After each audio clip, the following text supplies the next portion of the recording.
Let's try that maybe. Hmm. I'm so grateful for this message because uh, when I first went into addiction recovery, the movement was always like, I've got to do more to get better, let's say. And then when spiritual practice came down the pipe, it was like the same pattern as addiction, essentially. So the mental system just grabbed on to spiritual practice, and it was saying, then I'm going to use this to become better, let's say. And there's aspects of that, and obviously 12 step recovery, where there is action that has to be taken.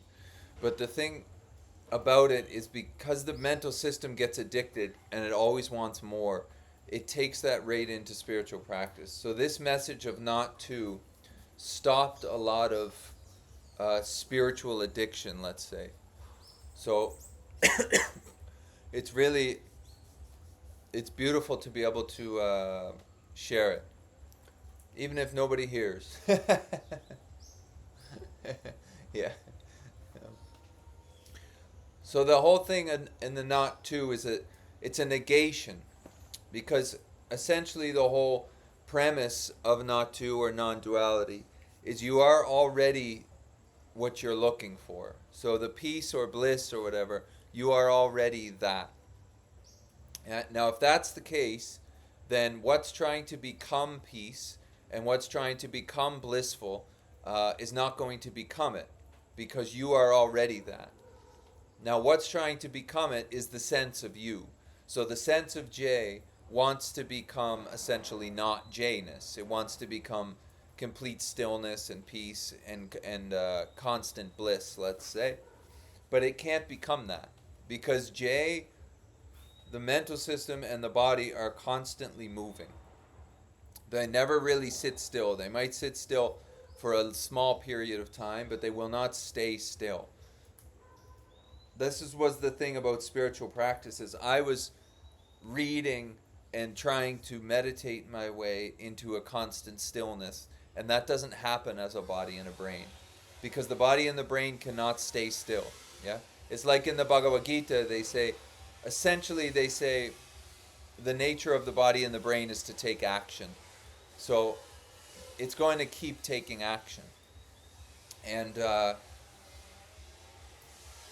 I thought through spiritual practice and recovery and stuff that the action itself, how could I say, maybe the actor J was going to stop and become peaceful, and it can't. So the reason I love listening is because listening as a method, let's say, teamed with negation, is very powerful. Because whatever is, Huang Po and Nisargadatta Maharaj would say, whatever is perceived is not what is perceiving. So when it comes to listening, whatever's heard is not what is hearing, yeah? So you can listen to sound as like a meditative exercise, let's say, or a practice. So obviously the sound that's being heard is not you. Yeah, the birds where I am, or there's construction over here and there's music over here, whatever. Obviously, because there's a perception of that from here, the head negates what's being heard as my nature. Yeah? Now the thing is, the mental system is subjectively putting itself in the space of being the listener.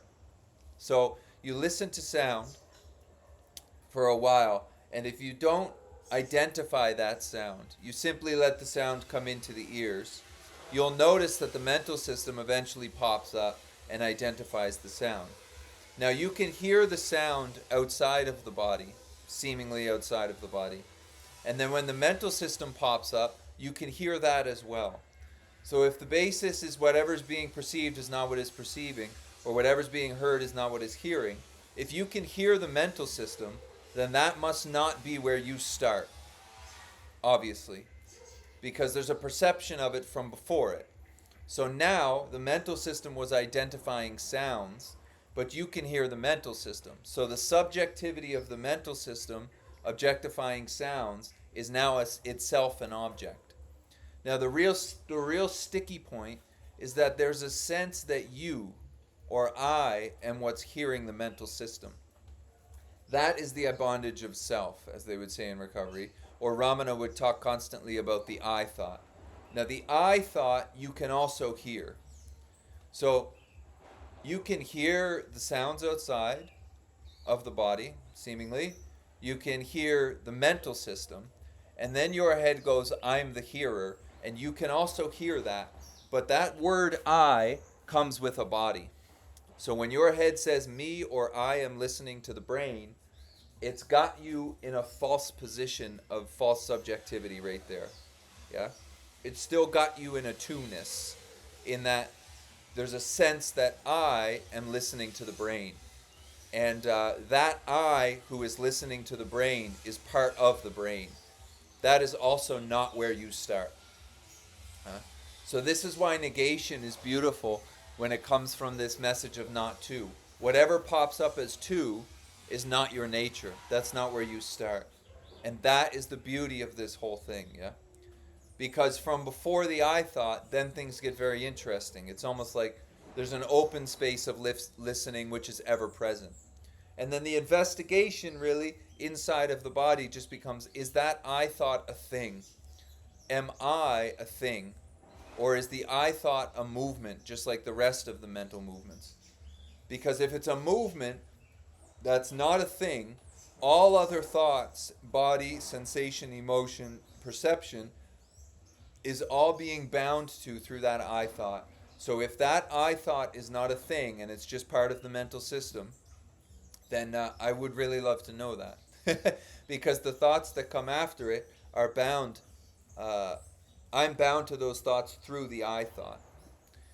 And if the basis of the whole thing is what is heard is not what is hearing, then I can hear my head say me, essentially. And when it says I, it's seeing a body. Now when it comes to listening, you can hear the sounds outside, you can hear the mental system identify those sounds, and you can hear the head claim to be the one who's hearing the mental system. It's almost like the mental system is claiming to be hearing itself. You are not that, obviously. That's not where you start, because you can hear all that. Now you can also hear the body. You can hear physical sensation. You can hear emotion, not with the ears, obviously, but from before. And that would also mean that you mustn't be that body. That body is not where you start. And that's a really beautiful, it's great. Whatever is heard, you don't need to grasp onto. Yeah. That's why in Buddhism they're always talking about non-grasping. Because whatever is heard is not what is hearing. And you can really investigate that quite a bit. Yeah. Now that I thought is the real pivot point. Because the head claims everything that happens. So as soon as you hear the sounds outside of you, like the sounds of birds, then the mental state goes right away. Birds, good and bad. So there's a sense of intellect there or understanding of that sound, and then it immediately goes, I'm the hearer of the sound. Now that I'm the hearer of the sound, that is the point of bondage. So the research really is settling down, relaxing the body, and moving into this listening. Where does that I thought come from? Is that a sound, like from the mental system, or is it a thing? Is there a permanent, independent thing, which all of Buddhism and yoga would say there is not? Is there a permanent, independent thing listening at the basis?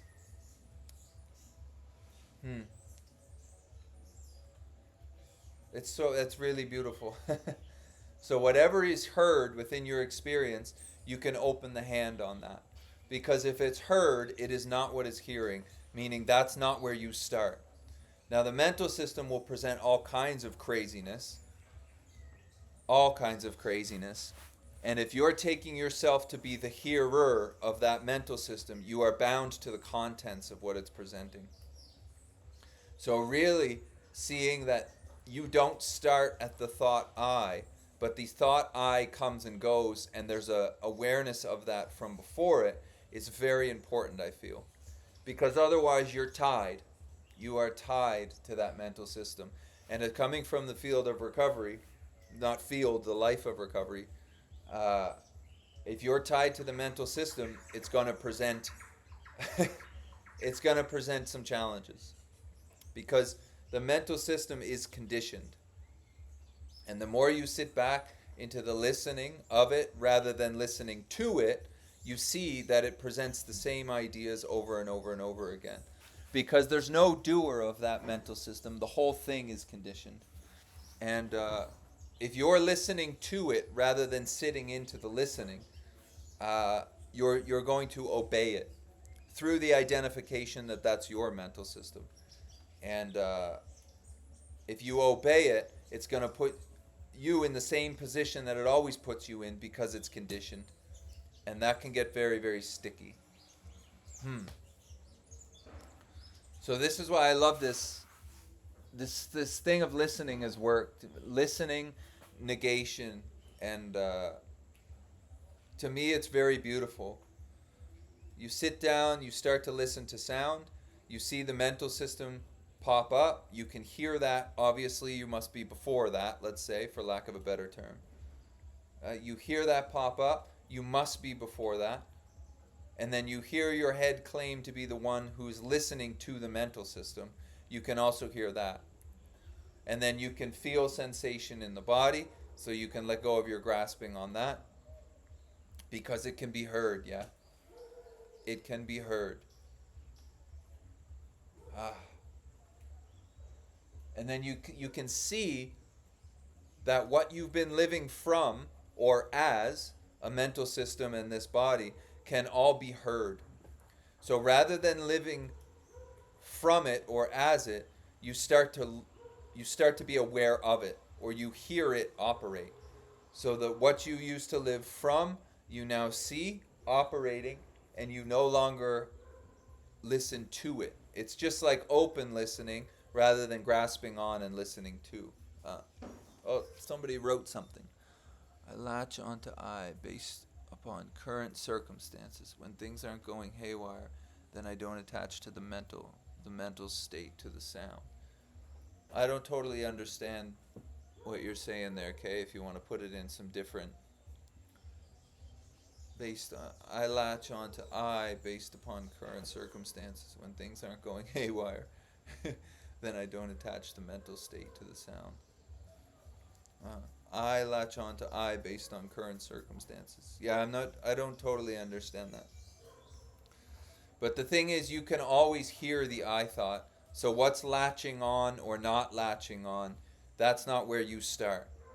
This is the point. So the I thought and the body might latch on to circumstances. The brain, the mental might latch on to circumstances for sure. But that's still not where you start. Because you can hear that. So when you're writing me and you're saying this is what happens, I latch on to circumstances, there's something that knows that. Yeah? So that's essentially proof that you can hear what the mental system and the body are doing. I don't attach the mental state when there's peace. When there is war, then I heavily attach the mental state. I see what you're saying. Right. So whatever comes in, let's say peace and not peace, that's a duality, obviously. So whatever's swinging between those, you can hear that, meaning you're aware of that. Yes? You're aware of that from before it. So the I, the me, who is attaching to peace and who is also attaching to chaos, that both of those rely on the I thought. If you can hear that I thought, stop grabbing it, essentially. Stop living as it. Yes? It's like this is the beautiful thing about Ramana Maharshi, is he really only talked about one thing. It was that I thought.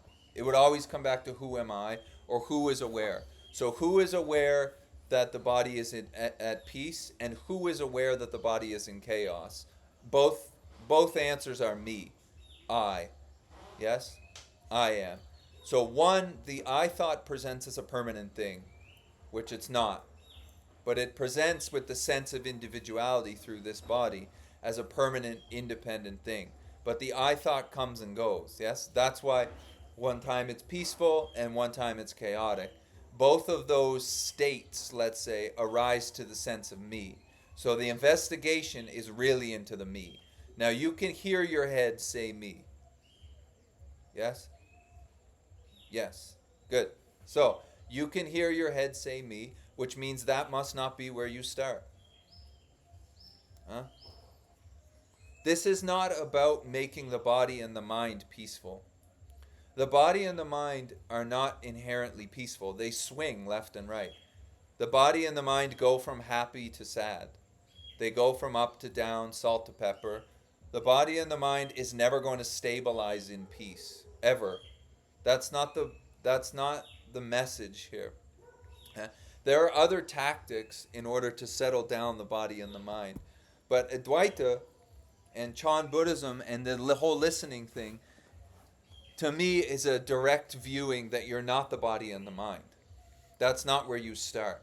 So the investigation is really into that I thought, because that I thought is taken to be a permanent independent thing. So when you're listening to sound, your head is taking, it's presenting as the listener. And when it's presenting as that listener, it's presenting as the listener with all its own perspectives, it's all its own perceptions. Yes? And those are conditioned. There's a sense that you're doing those, but those are conditioned perceptions and ideas. So don't expect the body and the mind to stabilize in peace. That one will never happen. Two, that would be extremely unnatural. The body and the mind are within this world, this experience of world here. And they are going to swing left and right. This message is about who does that body and mind arise to? Me. But you can hear that me thought. So that must not be where you start. So investigating that thought inside the body is because you see that me thought is not a permanent thing. That the open listening is always there when me comes and me goes, which means the I thought is a thought which comes and goes, just like the happiness and the chaos. I feel like one of the big misunderstandings of this message is people the mental system tries to grab onto it as a way to like fix the body and the mind.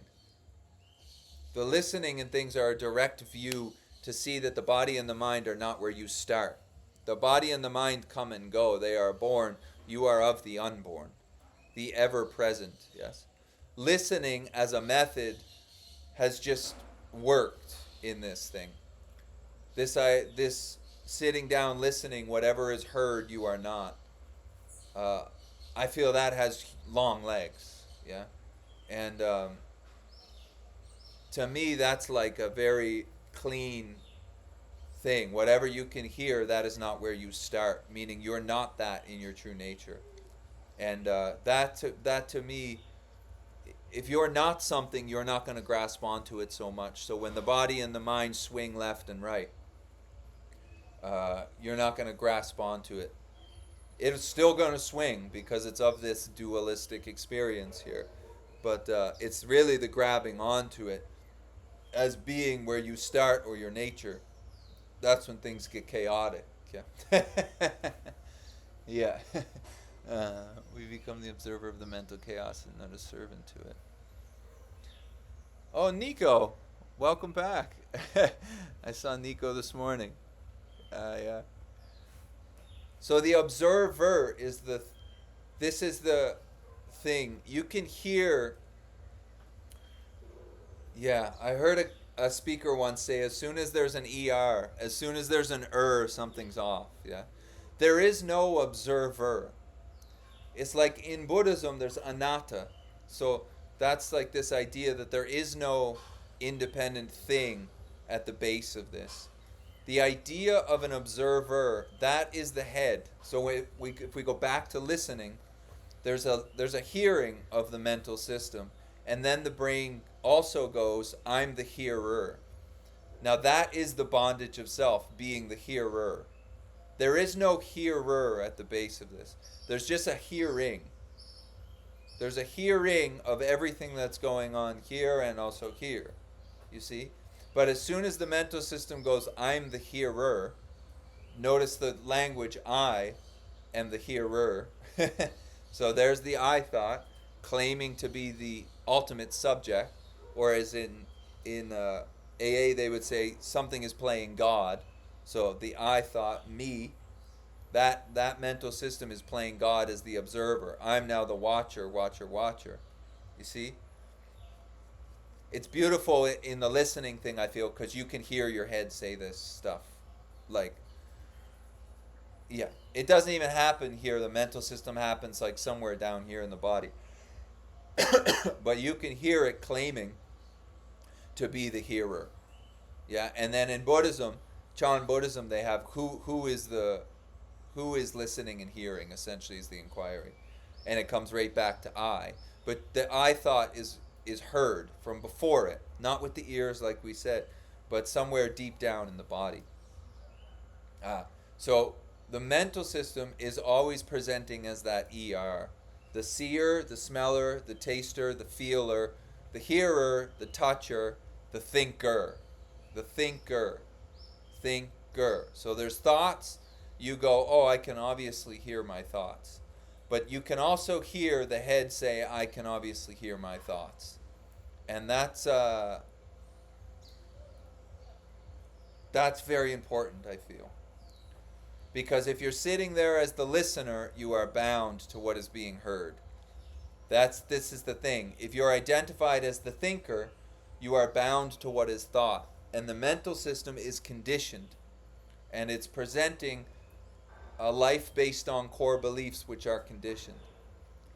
It's like the mental system is always talking about what's not happening. Yeah. And if we're tied to it by being the hearer of the mental system, and if there is a sense of being the hearer, then there's a sense of being the doer of that mental system. And then we are tied to it, if that's the case, and tied to the outcome of the body, then that identification is going to get us. Because the head is going to present doozies at some point. Oh, somebody writing, very true. Where that sometimes I mess up in certain areas of my life. Caught up more in the mess ups, so then the mind is right. Caught up more in the mess ups. Well, who's the one who knows it's messing up or not messing up? I. So really, again, you can hear yourself say that. You can hear the head say I. Okay? So it would be worth investigating, is that I a thing, and is that what I am? Because if I can hear that, then I must be before it. Not as a body and not as a thought. Not as a body and not as a thought. That's why the basis of non-duality, or like if you ever read Nisargadatta, he says very clearly, my guru just told me I'm not the body, not the mind. He just stuck with that, really. Not the body, not the mind. The whole thing from Huang Po, what is being perceived is not what is perceiving. That's not the body, not the mind. You can perceive the body and the mind do all this trickery, you see. So the listening, what your nature is always open listening. And also what's being heard does not exist without that open listening. That's what is being heard is completely dependent on the hearing of that. Yeah. Sound of the birds where you are provide a nice ambience. Yeah, thank you. I hired the jungle to make noise. Yeah. So you can stay on these ideas for a long time. What is being heard is not what is hearing. Observer is mental too, Nico. Yeah, there you go. So observer, you can see your head claim to be the hearer of all the sounds. You can see your head claim to be the thinker through the thought I. The investigation of not two, because as soon as your head says I or me, then there's other. So you're in this place of two-ness. You're in this place of two-ness. Now, from open listening, everything is being heard as it operates. The body, the mind, the external world, the internal world, whatever. Those two are not, those are ideas themselves, but you know what I'm saying. So there's still a duality from that point. Yes? As an idea, open listening, even hearing the mental system say I, hearing the body, hearing the sounds externally, that still puts in this position of, let's say, unmanifest and then manifest.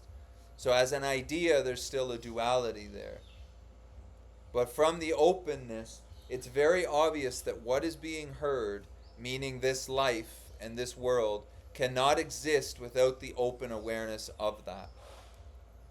I don't know how else to put that. It's like this.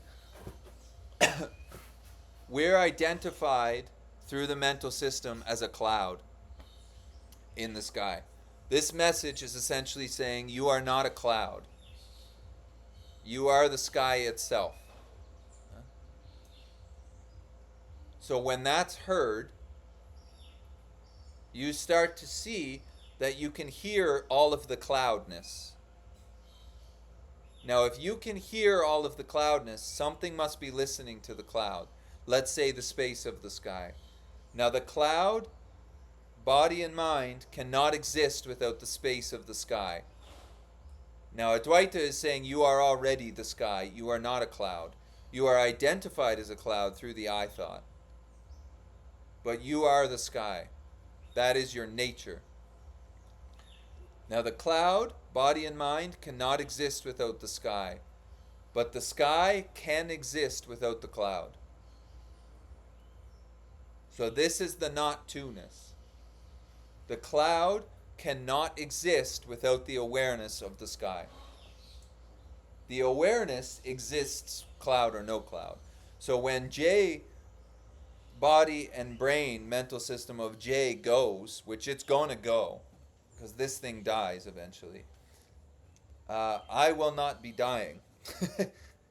The nature of J and Nico and K will not die. Because it can't die because it's not born. It's the ever-present open listening to what is being heard, which is J-ness.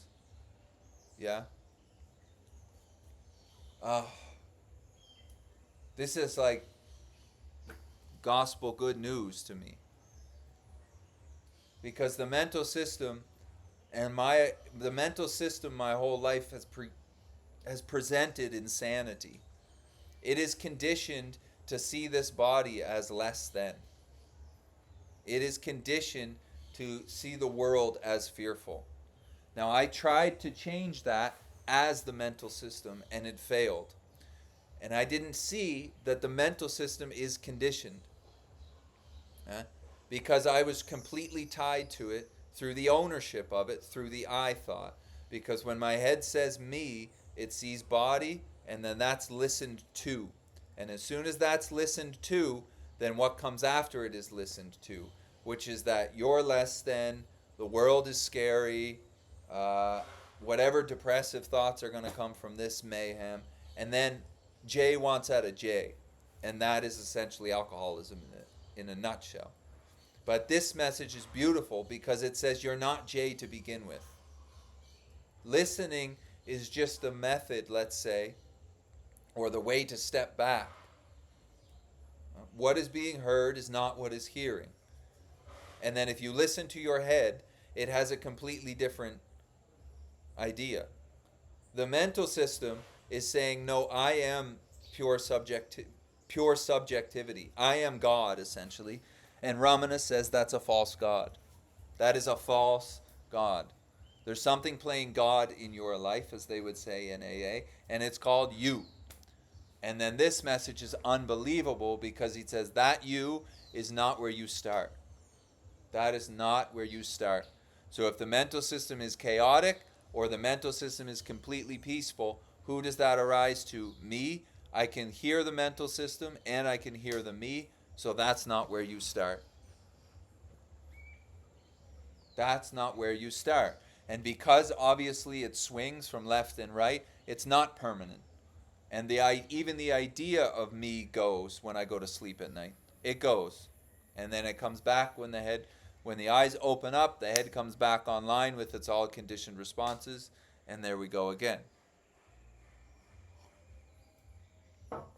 But something knows that you were asleep, and something knows that you're awake.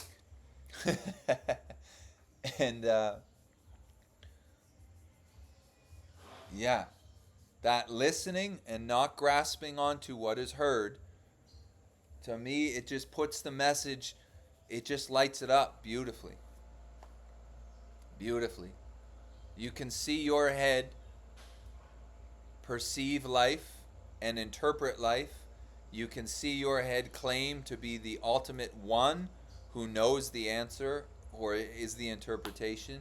You can hear all of your individuality go. This is not about changing that individuality. The message is that you don't start at individual. You are what is the open hearing of that. And part of what is heard is your head claiming to be the hearer. Your head claiming to be the knower. Your head claiming to be the the seer, thinker, taster, toucher, feeler, thinker. You can hear all of that. Wow. Huang Po also said, open both hands like there's nothing to lose. Open both hands. That's beautiful. You can hear the body, yes, so you can open the hand on the body. And then the body and the brain, they operate. Because you're not really doing that in the first place. It's going to fire based on its conditioned response. So open both hands. Huang Po is saying keep the hand open. The other thing about hearing, which is beautiful, I feel, is the eyes are super greedy sense. The eyes bind. If you ever read the Bhagavad Gita, they talk tons about keeping the senses turned inward like a turtle and not having the senses grasp. Well, the eyes are constantly grasping.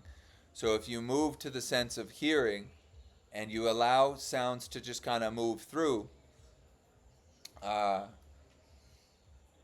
it takes the grasping of the eyes. It lessens it a lot because the eyes grab onto form, and as soon as the eyes see form there, it reifies the sense of being the seer here, and that puts you straight into like the identification of the body. Listening's beautiful because the sound is form in the Buddhist sense, but it's not like a seen form. It's like more fluid. So it's kind of like, you can soften off on that a bit more in a weird way. Wow. Just reading a question. I have to stop labeling everything. Your head is not going to stop labeling everything, Kay. The mental system is a judgmental, self-centered system. It's made to label. That's what's going to happen. I have to stop labeling according to my identity and perception that I choose. Yes, but the I who's judging the labeling, that is the mental system. You can hear that. This is the thing. That is based on the conditioning of the mental system. You are not doing that judgment of the labeling. I need to stop labeling. I need to start labeling, whatever. Yeah? This is you are before that. This isn't about I need to stop and I need to not stop something. If you can hear your head say what it's saying, that's not where you start. You see? It's not about starting and stopping the mental system. This is an open hearing, let's say, or you are aware of that. Yes? You are also aware of the thought me. So your nature is before all of this. Me doing that is based upon people in my life who have heavily influenced me to think that. That is that's true probably on the conditioning, but you are not that. You see? The mental system is going to judge the world. That's what it does.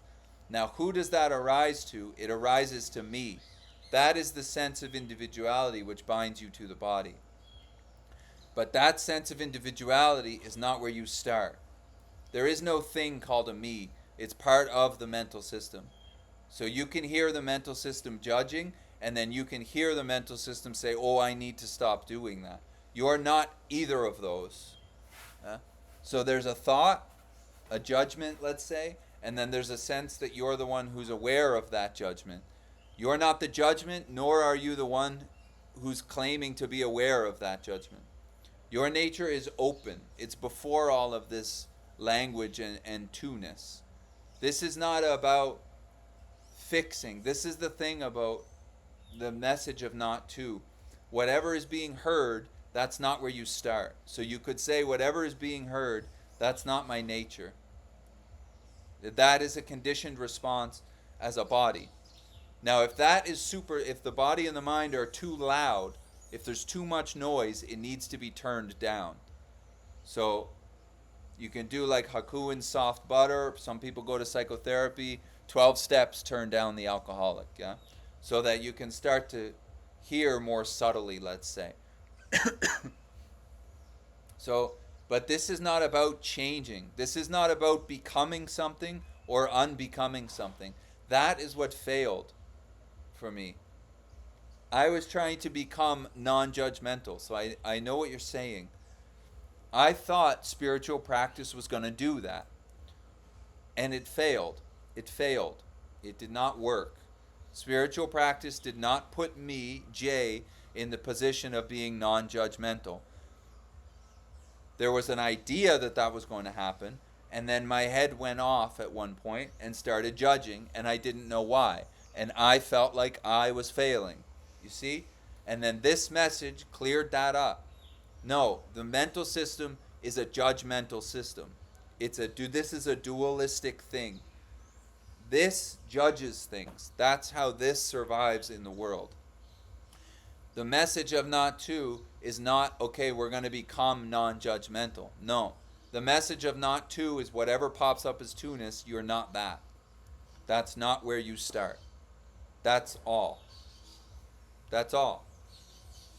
So then the head would go judge, and rather than saying, I'm going to change it, I would say, who knows that head is judging? I do. Well, I'm not the judgmental head, nor the I, because there is no I. The I is part of the judgmental head, in a way. The head, the I thought, which is the point of bondage, is part of the mental system. You are not the body and the mind. That was the whole thing. You see? I could hear the head judging, and then I thought that I was going to change that. And that failed. And it failed in a beautiful way, because this is a judgmental system. So message of not two simply says whatever pops up as two-ness, you're not that. So there's judge, and then there's something being judged. That's two. I must not be that. Well, I'm aware of the mental system judging. So now there's a judging mental system and a me who's aware of it. I'm in the point of two again, not either of those. Yeah? This is the thing. And then the head will judge. Because it's a judgmental system. It's never going to stop judging. You don't want it to stop judging as a body, because you won't survive in this world.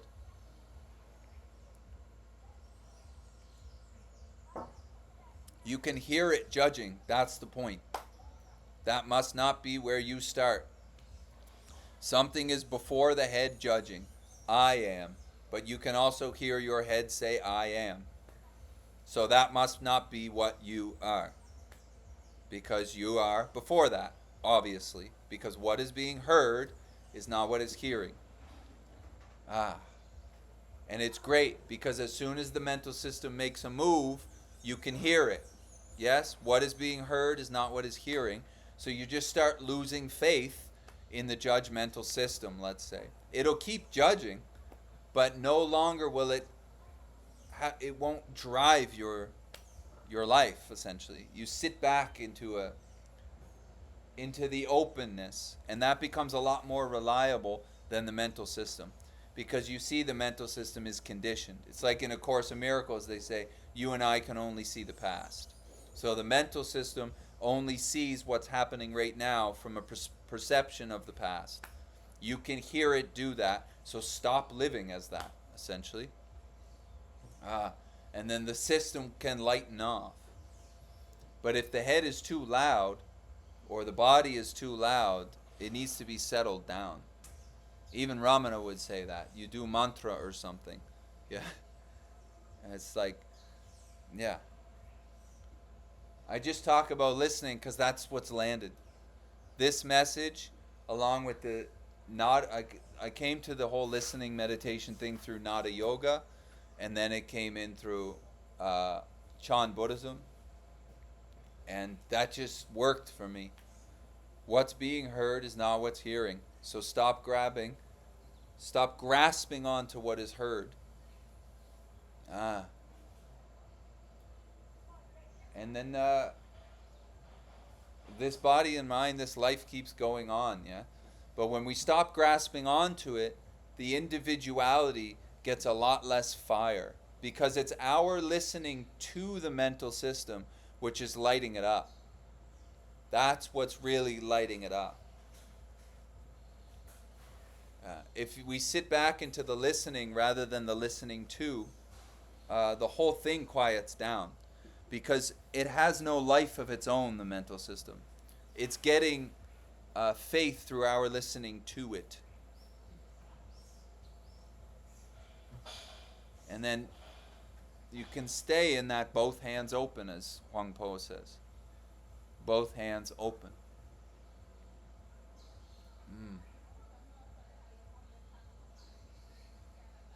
Aye.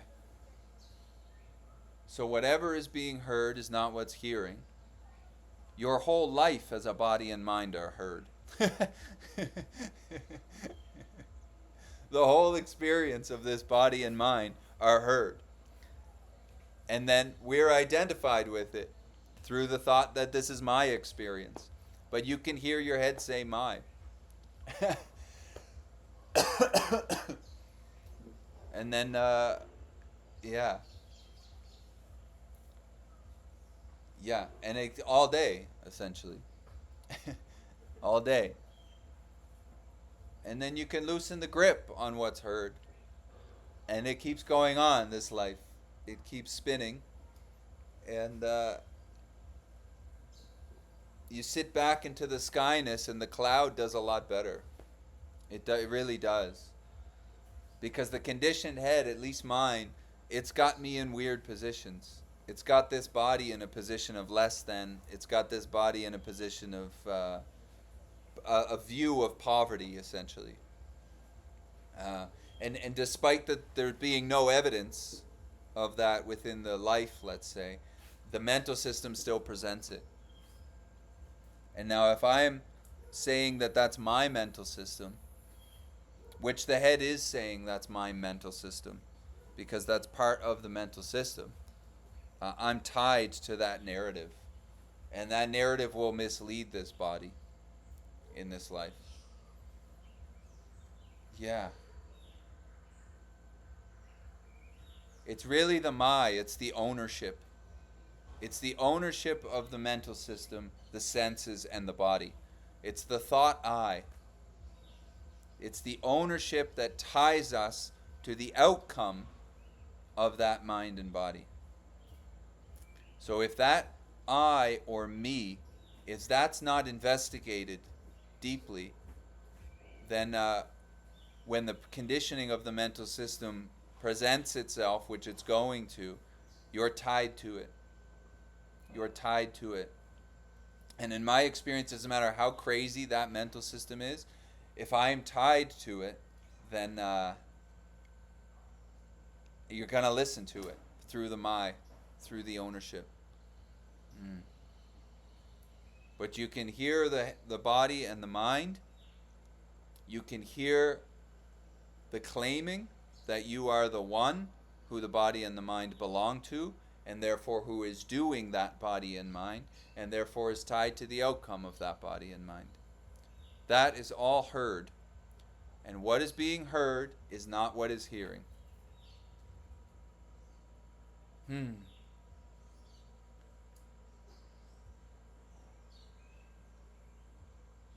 Yeah. There's almost like there's no getting it. It's like there's no end where it's like, oh, I got it. As soon as the brain goes, I got it, that ain't it, essentially.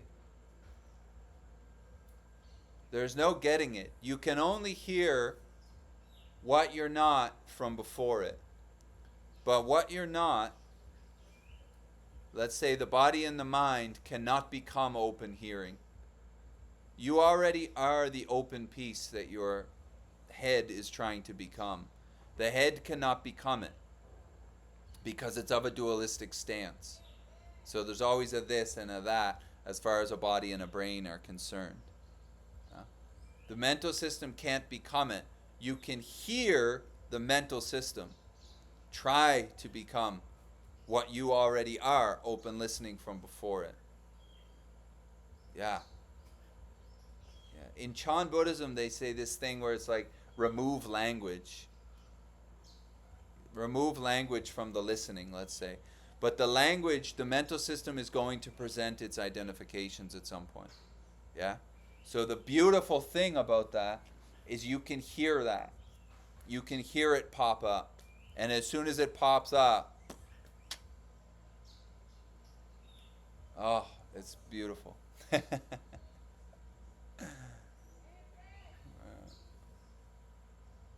They are things that I live with. But see there's the I'm just seeing this here. Where are you from? Oh, Washington. Nice.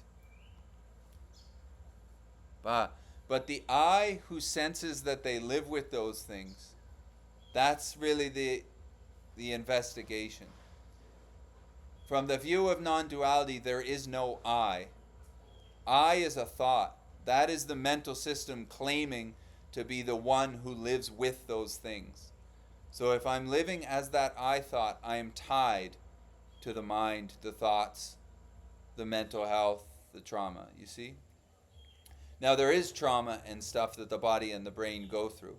This is not looking at that. The idea here is that the I who is the one who lives with those, this is the investigation. You can hear your head say I. So that must not be where you start. And when your head says I, it sees body.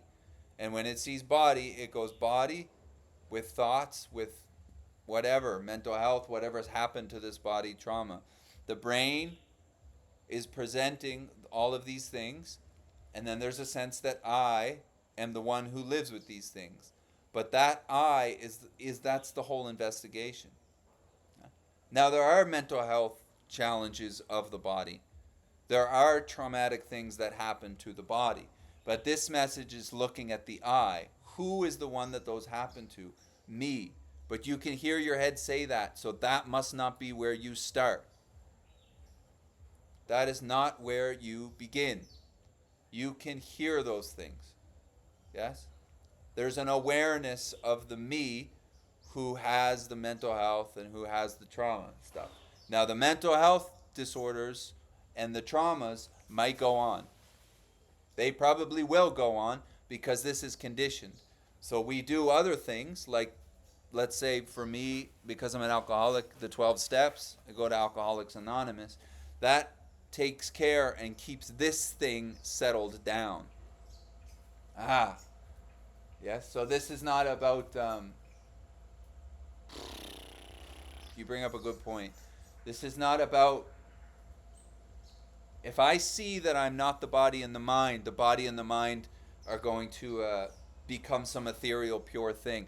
No, the body and the mind are still going to have thoughts. If there's genuine mental health disorders, then the mind is still going to have those. Yeah, the body is still going to be. I mean, I went through stuff when I was a young kid, and the conditioning of the brain presents based on that. Yeah? The conditioning of the brain presents based on that. So that would be the outcome of, let's say, trauma. That stuff will go on as a body and the mind. This is seeing what's before that. This is a view that you are not that. That's not where you start. That is not where you start. The trauma belongs to the body. The I thought is the mental system and the body are inseparable. Yeah?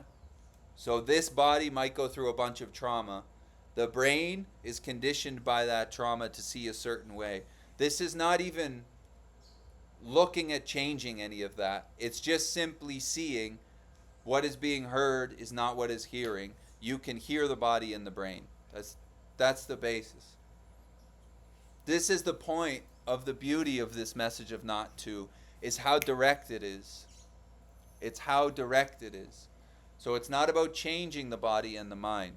The body and the mind might change. They probably will, because the body and the mind get life from what's before it. If you're listening to the mental system, it's got you. If you're listening and not grasping, it doesn't land anywhere. There's nowhere for it to land, you see? So it's really getting life through my identification or ownership of it. But if that identification or ownership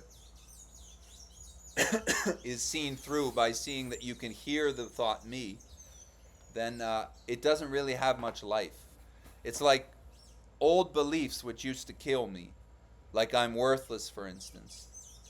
Well, I can hear the thought I'm worthless, and if I investigate the I inside of the body, it's a thought. There's no thing. So the worthlessness is referencing no thing. It's just a conditioned idea. Yeah? So if you stay back in the listening, you don't grab on to either the idea nor the ownership of it, and then it's got no weight, really. That's a bit more of my own experience, but yeah. Try to separate myself. It is my true self. But who's the one who's trying to separate themselves? Yeah? I try to separate myself. It is not my true self type. So the me who is trying to separate from the body and the mind is part of the body and the mind. So the more I try to separate from the brain, or I try to separate from the body, that action is tying me more to that body and mind. This is the thing, you can hear your head trying to get out of itself. You can hear it. You can hear it. What is being heard is not what's hearing. You can hear it. You don't even have to let it go. You can hear it.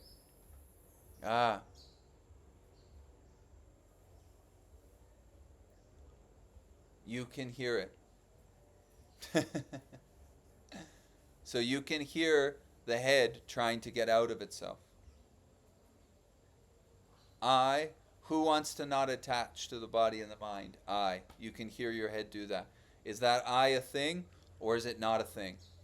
Is it a thought that comes and goes? Are you something that comes and goes, or are you the ever-present openness? That's like, to me, that's the basis.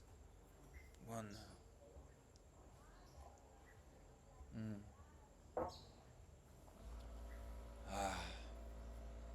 Not feed too much into I without consciously doing it. Ego and inner critic comes to mind. Who knows the ego and who knows the inner critic? Who is aware of both of those? I am. Find that I inside of your body and mail it to me, and then I won't believe the message of not to anymore. Is that me a thing, or is that an idea? Is it a thought that you can hear? What is being heard is not what is hearing. What is being heard is not what is hearing. You can hear every concept your head presents can be heard. Every single one of them. Every single one of them. Who wants to know if it's part of the identity? You can hear that. What is being heard is not what is hearing. This is why Ramana would say the value of a question is really only to question who is the questioner. Huh? This is the beauty about the listening thing. What is being heard is not what is hearing. As soon as your head goes with an idea, you can hear it. So you must be before that. You must be before that. And then people will ask, well, how much? All of it. All of it. All of it. You can hear the body constantly. That's right. You are aware. You are the nowness in which all of the questioning, past, future, all of that arises in. That is where your nature, let's say. Yeah? Uh-huh. The I is an idea. Oh, Jiva Mukta. From Munich. Yeah, I haven't seen you in a while. I is an idea that is highly believed in. Yes, but what believes in it, that is not where you start. So really it's me who believes in me, and I'm not that me, because I can hear all that stuff. Yeah? Try to find that me inside of the body. That's the investigation of Ramana. Where does the thought I arise from? Does it come from a thing, or is it popping like all the other random mental conditioning that's popping off all the time? Beautiful. Who believes in it? It's like the I thought believes in itself. Yeah. So Ramana would say that's the false I. That's not where you start. And then Ganga Mira would always say, just don't touch the mind. Just stop touching it, essentially. What is being heard is not what is hearing. What is being heard is not what is hearing. Oh, man. That's why I do these listening things, you know? Because it's almost like the listening to start has to be practiced, and the system needs to be settled down, the mental system. And listening to sound, relaxing the body firstly is one of the most important things. So you're not chasing sound. But then listening, receiving sound, you can hear all this stuff. You can hear the head present or try to identify and perceive life. You can hear your head go, oh, I'm the one who's hearing that. You can hear all of this. Ah.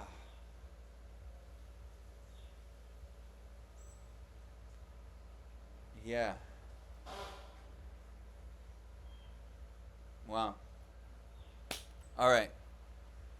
I think that's where we're going to stop it for today. Maybe I'll put another one of these in tomorrow. These satsangs, if they're helpful, I'll keep doing them. I don't know if they're helpful. Oh man. I'll do more then. Yeah, Jiva Mukti is good to see you. I haven't seen you pop up here in a while. Yes, no self is beautiful. Anatta. It's amazing, you know. In recovery, like in the 12 steps, they have this word called self, and it's like the small s self, and that small s self, it's like they would say like self-reliance has failed you, you know, so stuff like this, and it's beautiful because it's like self-reliance has failed you, and then if you look at Buddhism, they have, well, there is no self, so it's like, wow, self-reliance, relying on the mental system, failed you, and then they go, well, there is no self, and that brings up this awesome question of like listening to the head definitely fails me, but then they're saying, well, there is no you. So it's almost like Buddhism looks directly at the I thought, but recovery really recovery already has this view that the mental system self, if you're relying on that, it's failing you, you know. So that must not be you, because there's a you and then there's a sense of self. Now, Buddhism, there is a sense of self. There is a sense of, there's a bunch of action happening, and there's a sense of me being the one who owns and is doing those actions, including thought, including listening. Yeah, that's what gets uprooted through the listening. There is that sense. And then AA is saying, well, that reliance is what's failing you. And then Buddhism just goes, man, there is no self at the base of it. Unreal. That's so good. All right. So maybe we'll put another one in for tomorrow. There's a bunch of writing on my website about listening. If you want to check that out, it's on theskyisalwaysclear.com. It's like a free PDF. You can donate through the website if you want for that. Yeah, it's just like 11 I don't know. I think it was 11 pages or something that ended up being there. But anyways, there's more on that, on like, let's say whatever this talk was. That's on the website, so feel free to check that out.